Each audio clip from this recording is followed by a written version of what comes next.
Norman Wyatt Home debuted at the High Point Market. He brought his art inspiration to a total home collection. I knew as a child that I wanted to be an artist. I didn't know exactly what I was going to do with art, how to make it a career. At one point I was telling people in like 6th grade, I'm going to be an architect because I didn't think being an artist was a real thing. So I'm excited to now be doing a home decor collection where I get to do more than just artwork, where I get to create lamps and accessories and furniture and mirrors and pillows. And I'm just so excited to finally get to like really release what's inside of me.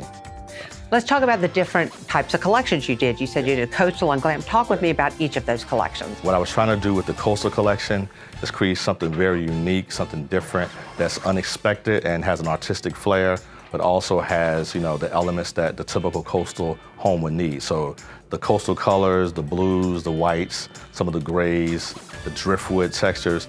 I was trying to still use those elements, but show it in a modern, contemporary way.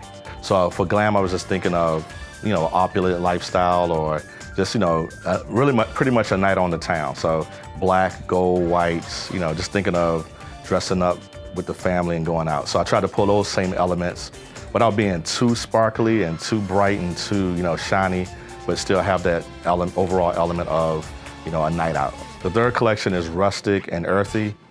For that one, I was really focusing on, more the earth tones and rustic textures, and trying to make sure that all those elements were very prevalent. Even if I did an abstract or something contemporary, I still made sure they had a very rustic, earthy finish to it. I try to have a balance and make sure that everything I create is somewhat coordinating and working together cohesively.